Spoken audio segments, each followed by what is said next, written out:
ဒီနေ့မှလည်းပဲကဘာရွှေဈေးတွေကထပ်ပြီးတော့ဈေးကျနေပြန်ပြီလက်ရှိကဘာရွှေတအောင်စားကိုဒေါ်လာ3969ဒီဈေးနှုန်းကပြန်ကျနေတာဖြစ်ပါတယ်ဒီနေ့ထိုင်းရွှေဈေးအဖွင့်မြန်မာရွှေဈေးအဖွင့်နေမှာဆိုလို့ရှိရင်ဈေးကျမှာဖြစ်ပါတယ်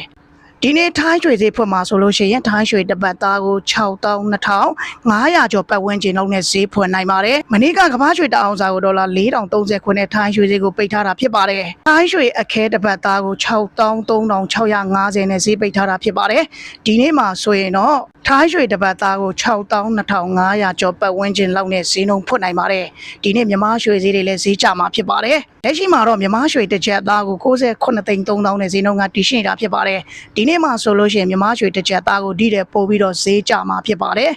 ဒီနေ့က30ရက်နေ့6လပိုင်း2020နဲ့6ခုနှစ်လက်ရှိတော့ပြောနေတဲ့ချိန်ကထိုင်းဆိုင်တော့ချိန်မနေ့ပိုင်း8နာရီမိနစ်45မိနစ်ရှိနေပါပြီမြန်မာရွှေဈေးငွေဈေးထိုင်းရွှေဈေးငွေဈေးတွေကိုအများအားတင်ပေးပါတယ်မြန်မာရွှေဈေးထိုင်းရွှေဈေးငွေဈေးတွေကိုသိချင်နေဆိုရင်ကျွန်တော်ရဲ့ဗီဒီယိုတွေကို follow လုပ် like လုပ်ထားနိုင်ပါတယ်အားလုံးပဲစိတ်ချမ်းသာခြင်းကိုယ်ကျန်းမာခြင်းနဲ့ပြည့်စုံပြီးအနေကင်းလို့ပေးရှင်နိုင်ကြပါစေ